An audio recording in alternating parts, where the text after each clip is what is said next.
Hello, and welcome to our program this evening. My name is Tamela Odom, and I'm your host. So, we are talking with Officer Frederick Collins, and we're talking about the changes in Cook County. So, listen up because we have a lot of important information that we would like to share with you.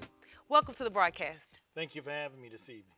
So, we have a lot to cover in this short period of time, so let's get right to it. First thing we want to talk about, you are on the pursuit for the race for Cook County Sheriff. Talk to us about what that position entails.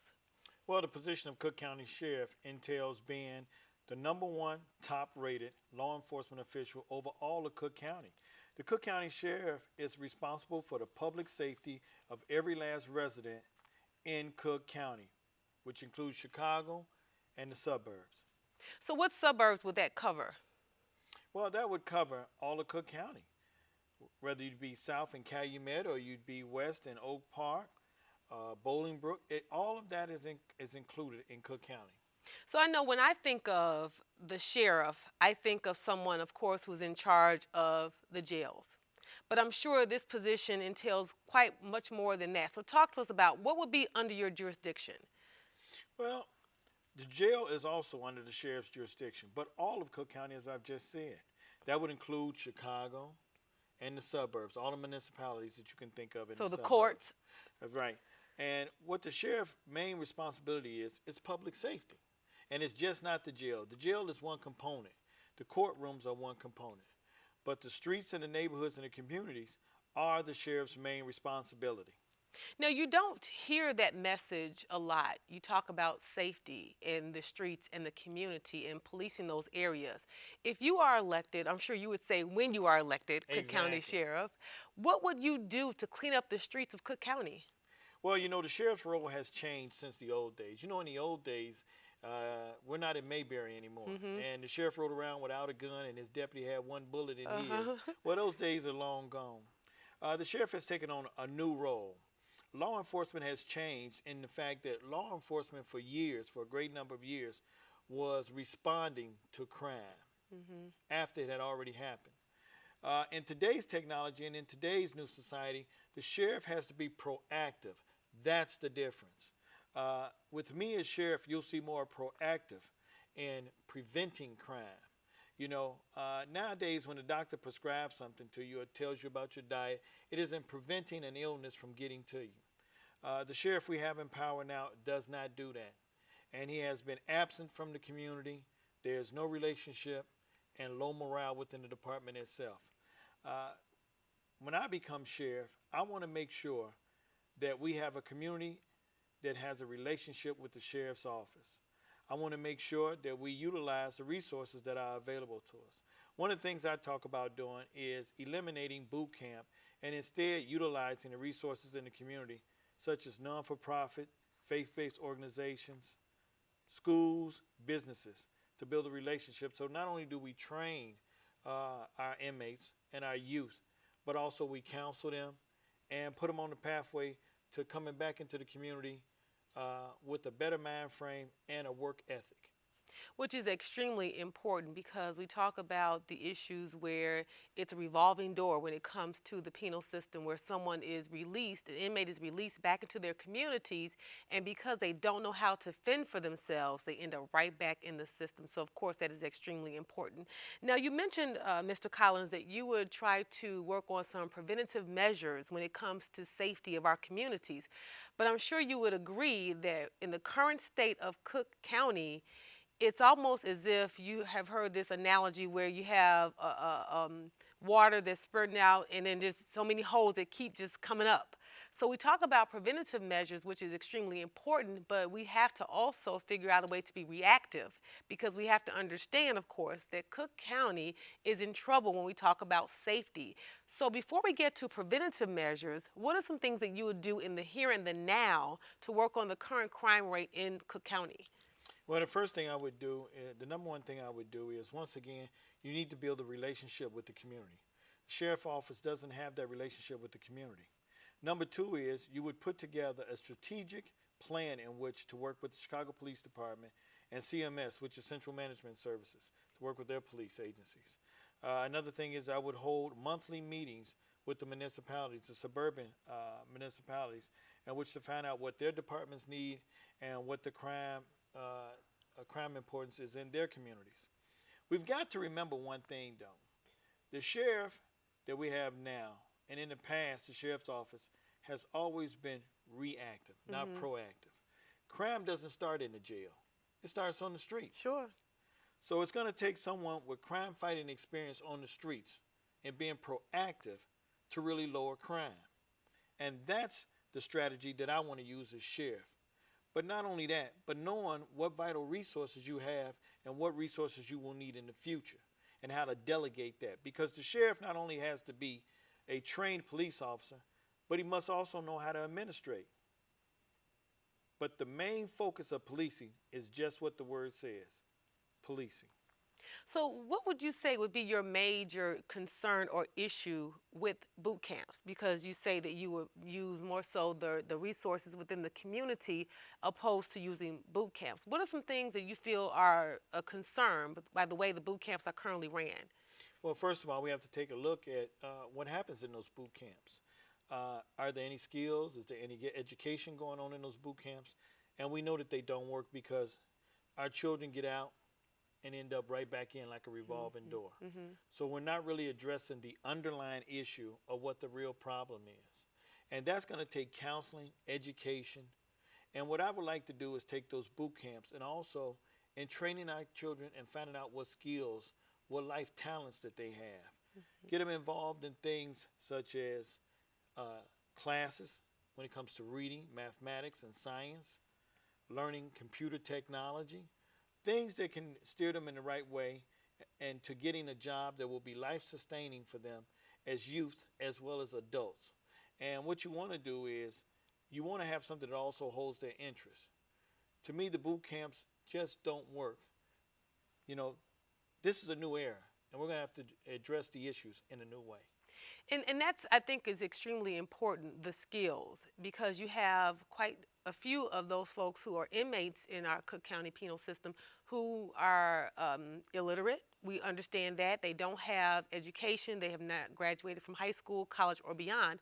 But let's step back a moment. We understand that there are some people who are currently inmates in Cook County and they have degrees, they have skills, but they took a turn for the worse and now they're in the system. But we understand once they're out, even though they already have skills, it's extremely unlikely that some company would want to hire someone who has a background or a record. So how would you be able to integrate those skills back into the workforce when the workforce is really leery about hiring someone who has a background?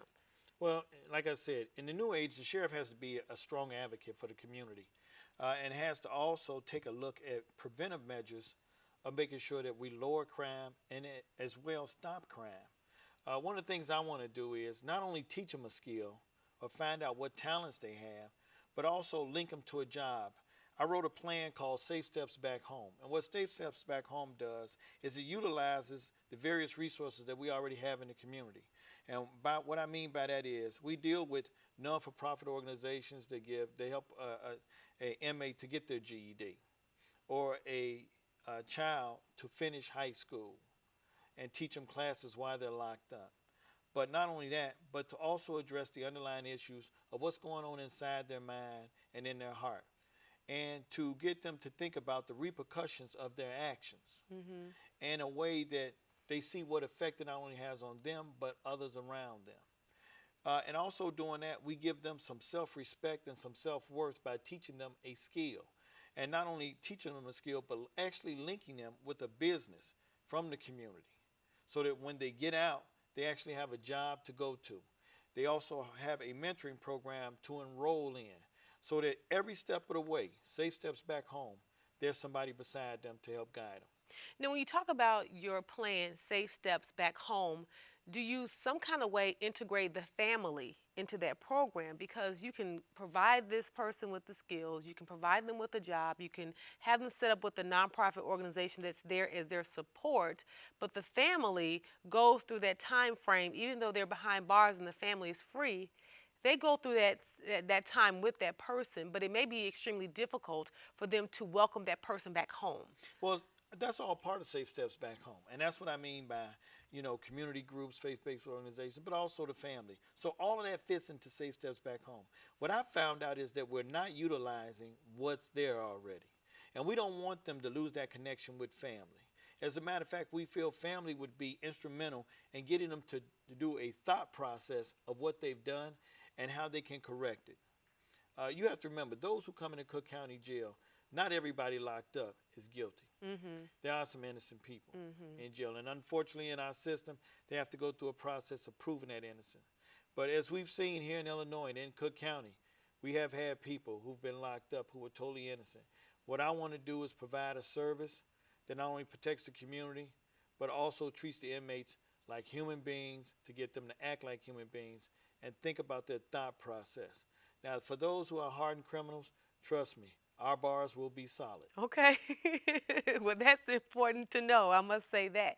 So just if you think about the state of Cook County right now, as I mentioned before, we're in the process of, as you mentioned, to be preventative, to continue to work together with our communities, but we are also in reactive mode. We know that there are killings in this month alone, in January alone, I should say, countless amount of crime committed against our youth, but it's ongoing. And that's just when we talk about murders. There's so much crime that's going on in the city of Chicago, which of course is in Cook County. With that being said, why do you want the job? The reason why I want the job, I'm going to be honest with you. I am the community. These are my brothers, my sisters, my neighbors. These are our children out here dying. And there's a part of me that is just so concerned and touched by that, and also angered by it, because there needs to be a lot more done. Talking points, political promises just won't get the job done. I will. I know how to lower crime. As a law enforcement official with 20 years of crime fighting experience, I know what it takes to lower crime in our community. I know what it takes to build a relationship with those in our community. I know what it takes to build a relationship between community, the sheriff's office, and business. Not only that, but I'm an advocate for our public education. I think education is so important in our community. And lately we've watched budget cuts. And as sheriff, I'll use that pulpit to fight for public education. Which is extremely important. And jobs. Absolutely, are both extremely important. Now, you talk about building relationships, which is extremely important, especially if you want to get or see results. So talking specifically about Chicago for right now, how would you, or have you already built a relationship with what we call, or who we call our top cop, Superintendent Gary McCarthy? How would you bridge the gap to ensure that there is a relationship there where we can clean up crime in Chicago? I think the sheriff has got to go out, whether it's with the top cop of Chicago or just the average citizen on the street. I think the sheriff can't govern from an office, and he certainly can't hide in graveyards digging up the dead. What I want to do is, as sheriff, I want to make sure I'm out there on the street every single day, patrolling just as the men and women who will serve up under me do. Another thing I'll do is I'll wear the uniform of a Cook County sheriff. I will not expect for the men and women who serve up under me to simply watch me in a suit. I want to be out there in the squad car. I'll be taking calls. I'll be holding forms. But you'll see the sheriff out there very active. Don't be surprised if when you call for help, the sheriff shows up. So how would you have time, though? Because there's so much involved in this position as Cook County Sheriff. How would you be able to balance the administrative side of it and also working to respond to calls? Well, it's part of my profession. And not only that, as a father with 3 kids, you know about time management. Which is extremely important. Very important. That's a good point that you brought out. And I'm sure as a parent you understand you have That's to be right. have a few hands You have to have a few hands in everywhere. everything. That's right. You got to know how to manage time as a parent. Understood there. Now, you talked earlier about education, which is extremely important. What are some resources that you would bring to the Cook County Sheriff's Office that will help educate the masses, which is extremely important, as I mentioned earlier? Well, I talk about eliminating the boot camp, but also replacing it with education and skill training. So what I would do is build a relationship in which we have CPS and our city colleges. You know, we have some great city colleges and some great CPS schools. And I think we haven't utilized those assets. I think that would be very important. Also, we have some non-for-profit organizations that work, you know, with our kids in sports and music and arts. And those are things that I'm looking to bring in so that they don't lose touch with the community, but they understand their repercussions and that this is a chance to turn their life around. Now, I heard you say that when you are elected Cook County Sheriff, that you will spend more time working to be in the streets, working with the rest of those who are in charge of keeping our streets safe. But you also said that you wouldn't spend time digging ditches, and we know what that means. That's right. So it sounds as if you're not pleased with our current sheriff. What are some things that you feel that he has not done to keep our community safe? Well, I feel that our sheriff has been absent from the community, and he's been absent from the fight to stop crime. When you spend time in the graveyard talking about John Wayne Gacy, who's been dead over 30 years ago, you know, how does that help us with the loss of our children on the streets right now? It just doesn't do it. And to me, if you're going to fight crime, that's what you need to be doing. But if you're going to be a grave digger, you need another profession. Wow. But I don't know if you know, but in 2009, Time Magazine nominated him as one of the most influential men in 2009 because according to these folks who have done this report for Time Magazine, they felt that he has done a stellar job as the sheriff and in his other work here in Cook County. What do you say to that? I say they haven't talked to the parents who've lost their children since he's been elected since 2006. A lot of mothers out there, a lot of fathers, and a lot of our children have died on the street. I don't know about Time Magazine, but it's time for a change, and I intend to make that change. So it sounds like you want to make it a new sheriff in town. That's right, there's a new sheriff in town. So let's talk about some of the other candidates. We know that with our current sheriff, Tom Dart, you feel that there's some work that still needs to be done. There's something to be desired there. So let's talk about a current lieutenant sheriff in the Cook County system, Bill Evans, who has already mentioned that he is now putting his hat in the ring for the position as Cook County Sheriff. He too has over 20 years of experience, but he has experience in Cook County opposed to Chicago Police Department. Just based upon what you know, or if you know anything about this candidate, how do you feel with the same amount of experience that you are more qualified? Well, I really don't know anything about Bill Evans, but I do know about his brother, Bob Evans, and the sausage is great. Did you bring it? Because I'm a little hungry. Okay, let's move right along. I want to share with you, because our time is starting to dwindle away, I want to share with you some questions that came from our Facebook fans. And they have a few questions that they wanted to ask you. And the first one is, Mr. Collins ran for the seat, and this is something I didn't know, so this is good information for me as well, that Mr. Collins ran for the seat that Bobby Rush currently holds. Now, this is his second time running for sheriff. He switched from Republican to Democrat, and then he is now saying that he has helped with the Obama campaign. Please have Mr. Collins explain why he has made those decisions to make those switches. Oh, it's very simple. For me, when I first started out running for office, just like anyone else, I wanted to do what was right to help change and bring about positive change in the community. Well, at that time, I thought in working for some of the old values that the party used to share, they don't share anymore. And those beliefs didn't fall in line with my beliefs. Mm-hmm. So at that point, when we came to a crossroads, I left. I continued my community service. And now I was asked to run as a Democrat. Okay. And I find that I'm at home. Okay. being a Democrat. Okay. I find that their beliefs fall in line with my beliefs. I believe that we ought to welcome. I don't believe in immigrants. I believe in post-Americans. So I am for, making sure that anybody that wants to come to this country should have the right to become an American citizen who is law-abiding.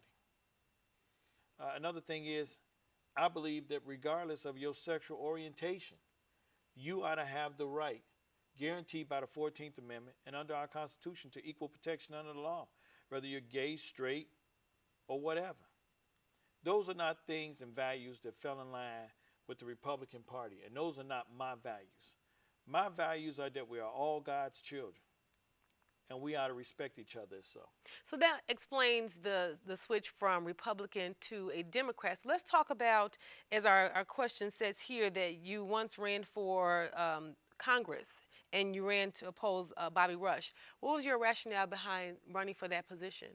We've got to understand something in our community. There are a lot of people that are hurting in our community. We have high unemployment,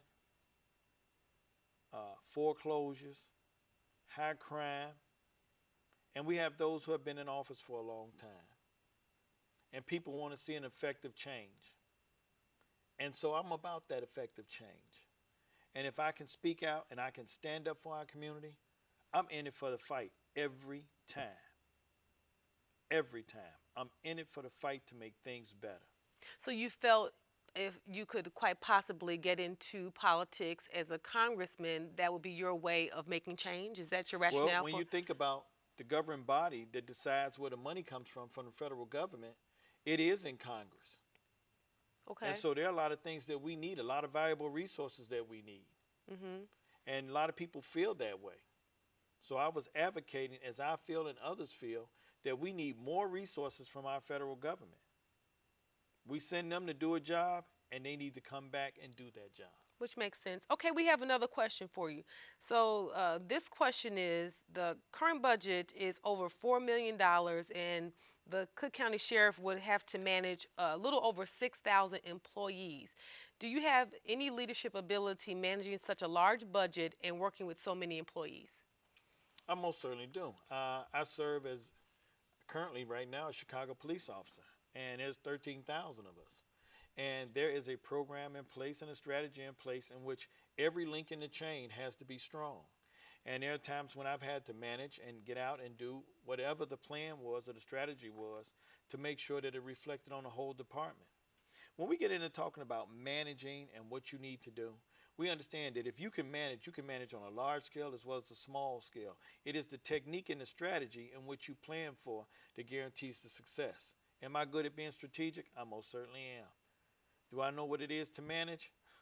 Once again, I certainly do. Okay. You don't get 20 years of being a crime fighter and being successful and putting the bad guys behind bars and protecting a community without a strategic plan and knowing how to manage. So it sounds that you have experience managing people. So when we talk about the money side of it, $400 million, that's a lot of money. And of course, you would have to be strategic and have some kind of experience working with that kind of budget. Do you have that experience? I do. I have the same experience that everyone has had that was in that office. You hired the smart people around you to deal with that. But here's what I know. I know what type of equipment we need to buy. I know what type of manpower we need to have. And those are the key things in getting those people to understand that who have accounting experience. Which I think is extremely important. Okay, last question that we have for you. Jail overcrowdings. And we know that our current Sheriff Tom Dart has mentioned that the jails are no longer crowded. Do you agree with that? No, I don't agree with that at all. We know that's false. Matter of fact, they're so crowded, they just released a convicted murderer. We heard about that in the news, absolutely. Exactly. Not only that, but we're sending inmates to DuPage and Will County. We're still overcrowded. So it's just a matter of just shifting people in different places. I like to call it creative bookkeeping. Okay. And so do the feds. So explain that comment. Okay, I think I'm going to leave that alone. Okay, so, I did say that was the last question. I have one more, and then I'll give it to you for final thoughts. When we talk about other areas outside of Chicago that are not as ridden with crime, how would you bridge the gap with those areas? Because the fight is not on the street. when you're talking about some of the communities that are in the nicer suburban areas, what would you do as a Cook County sheriff that would appeal to those people, that would make them want to vote for you? Well, I think, first of all, going to see what their needs are. In some areas, crime is not that high, but they have a high amount of graffiti and drugs. They may not have all the violence, but that exists all over throughout Cook County. And what we have to understand, until we all are free of crime, we all suffer from it. So as sheriff, what I would do is go out and meet with them to see what resources they need. I think that's the common sense approach. And I think that's right, because you don't know unless you ask. Exactly. So here we are in the final moments of our show today. Thank you, by the way, for being with us, Mr. Collins. And this is your opportunity to speak to Cook County. And our final thoughts that you want to share with them, what should they know about you before we get to 2014 when the election is here? I think the most important thing you should know about me is that I'm a father of 3, 2 daughters and a son, and a community activist as well as a community member. And just like you, I'm bothered by the loss of our children on the streets. These are our children. Everybody else says those children. No, they're our children. And to see any family member lose a loved one due to crime and violence should touch us all. As sheriff, I'll put an end to it because I'm committed to it. And that's my promise to you.